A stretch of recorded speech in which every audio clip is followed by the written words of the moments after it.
I want you to say anything else before I leave. Well, thank you, Your Honor.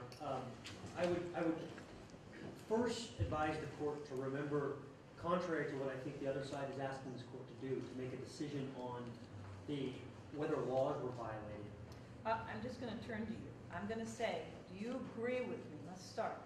I must say, is it factual or legally sufficient? That's all. Okay. I'm not saying whether it is the allegation in itself factually and legally sufficient. That's the test. That's right. But they also go further and say this, and this is what I want you to do. They go further and say the petition must allege facts showing an intent to commit an unlawful act. And that's on their page 5 of their brief, and they cite it in Ray Pearsall-Stykett and the Roberts case.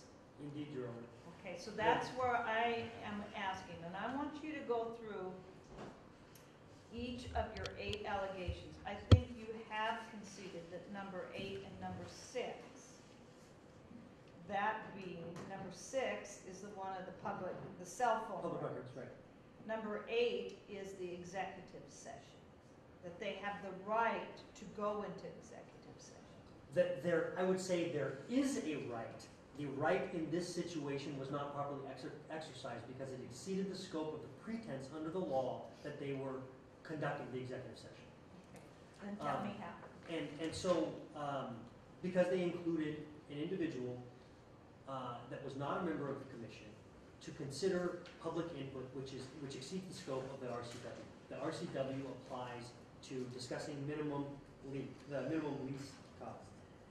And that was a document, the lease, my understanding is the documents about the price were publicly disclosed. They included, now just so I say, they included a DAJ or the people to whom the lease was to come into executive session. Not just to discuss the lease provisions. That's right.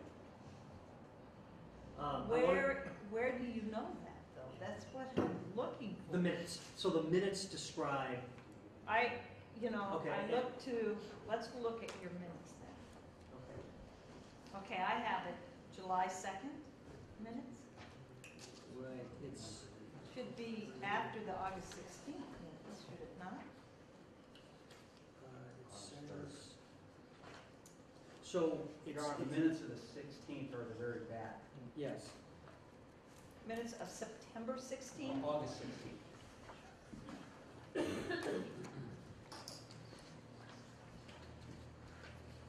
And it discusses going into Port of Shelton minutes for August 16th, 2010, and a DVD recording of August 16th, 2010, and the Washington State Auditor's Accountability Report for the court, page 5. Is that correct? Is that what you're looking to? right. There's a they address what will be discussed in the executive session. I'm trying to find it here in the minutes. It's on. Oh, I'm misunderstanding. It's on the DVD recordings of August 3rd, August 16th to discuss what the purpose of the executive session will be. Okay. So the August 3rd, it's not in the minutes. It's in the DVD recordings, and they indicate the purpose of the executive session is to discuss public input, court resolution, other issues that were not confined to the purpose of having a DOJ representative there. And I know the other side harped on this, and the court is interested in hearing about intent. I direct the court to my brief, page 7. I address the intent issue. And okay, hold on for just a minute. Let me get you the brief. Then I can follow along with you.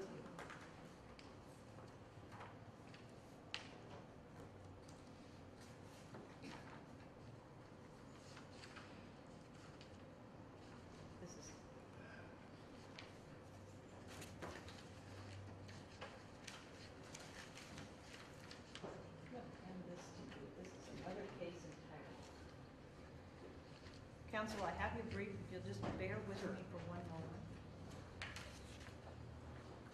Yes, I did have your brief.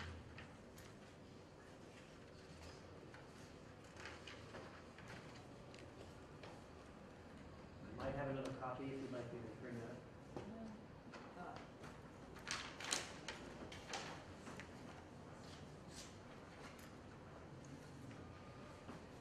I seem to have misplaced your brief, counsel, and I apologize. Okay. I won't take that personally. Can I bring you another copy? You may. Did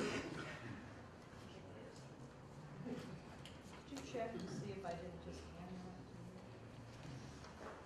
And I had it. I Free read it. the first paragraph at the top of the brief. It's an entire paragraph discussing intent. Okay, let's go through this real quick.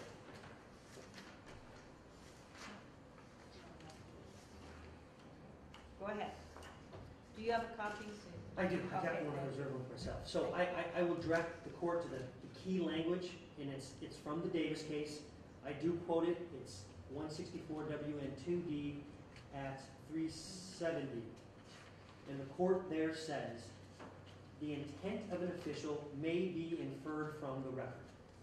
So the intent isn't something that requires some showing that the elected official in question intended to violate the law. It's a standard that says, did this official intend to do the conduct that he or she did?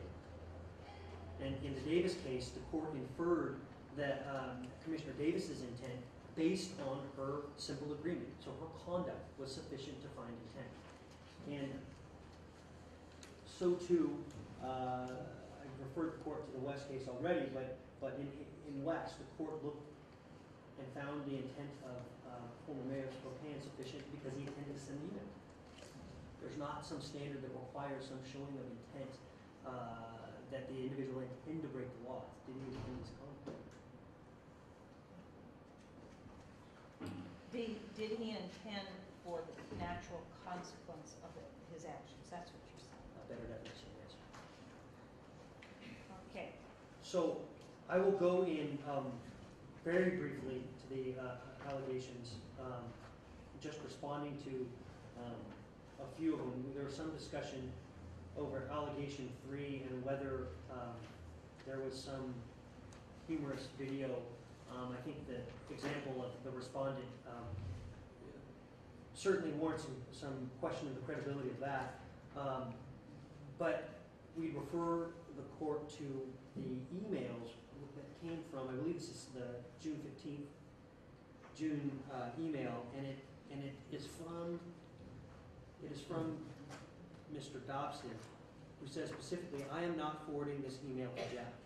And the subject of this email, I'll refer Okay, I've got the June 16th. Which one are you referring to? June 15th. I have it. It's from Jim Gatson to Jim Dotson and Jay Hupp, right? This is a small print one. The subject is existing boiler emissions. No, that's the one I don't have. That's, thank you. I have another email of June 15th. This one, looks like this one is dated July 31st. I'm Okay, sorry. I have that. Okay, and it How says, can that be an email if he never wrote it? Where is Mr. Huff in the July 31st or July 31st, 2010 email? Where is that? so Mr. Hupp, he's the recipient, along with Commissioner Walton is the recipient. Okay, but given the battleground case, the The Wood case that says Yeah, passive Wood. receipt of emails is not Yeah. sufficient. Sure. how can that be sufficient? Just by merely receiving an email and not participating according to Woods versus Battleground school district case, the school district case, that's Yeah. what I consider it as. And I don't see where he even received it. He went from Jerry Ring Erickson to Jim Dodson, and it went to Jay Huff, Wendy S., and Mr. TMW@walliner.com. So I assume that's the other commission. Yeah, that's my Okay. understanding as well. So that alone, do you agree or disagree with me? Under the Woods case, that would be insufficient in and of itself. I agree that Woods applies here, and what the other side did not say in reciting the case, and what the court pointed out early on was the term automatically. Woods doesn't hold that active receipt of email does not constitute a violation of the act. It's that it does not automatically qualify as a violation of the act. And again, in the standard that the court's reviewing into the factual and legal sufficiency here, it's all of the conduct as a whole. We, in this, just a single allegation, have provided a variety of emails going back and forth. And the subject here is what's key. They're talking about citing this facility. And when you look at the Or standard... they're talking about boilers. I don't know if they're talking about siding. I know they're talking about existing boilers emissions. And I Okay. assume that is about this big bio person thing. Is that correct? That's right. Okay. And I'd cite the, saying whether that's sufficient or not. Again, not only is it, as the court in West said, read broadly as a whole and in favor of the voter. That is a standard here. And then, that's West, but then turn the court over to Lee, which looks through the allegations and said, could these allegations constitute wrongful conduct? And I cited that for the court, but that's 122 WN2D at 617. Could constitute wrongful conduct which interfered with official duties. Not the high standard that the respondent would like the court to believe. I'll move quickly to allegation 4. We've provided the court with some, with a couple of DVDs that show what happened inside of those meetings. That includes citizens expressing their concerns and frustrations about not being able to participate. That is important, but what's equally important is how the other side has attempted to frame what occurred outside. With due respect to the commissioner who was inside, I can't understand how an affidavit from him explaining what happened outside should hold any credibility. He was inside. How did you know what happened outside? The petitioners here who were outside were the ones that had problems hearing. There were issues with speakers, and again, I understand it's one side saying one and the other saying the other. Watch the DVDs, Your Honor. It shows how frustrated people were. Allegation 7 and allegation 8, and I'm also going to talk about these allegations in light of allegation 1. The auditor, Mr. Sante, informed the court specifically about this conduct in 2009. Keep better records. Don't destroy them. You're required to hold them. There's not an issue of 2-year keeping things. State law requires 6 years. Allegation 2, 7, and 8 all refer to conduct that Mr. Sante specifically requested the Court Commission to comply with. Our petitioner's argument is that they haven't done so. And so when we talk about standard, respondents talk about, I believe it's the Zillit case. Thank you.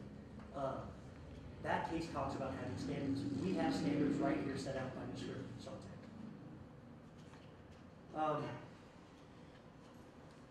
I will close briefly by highlighting again in allegation 8.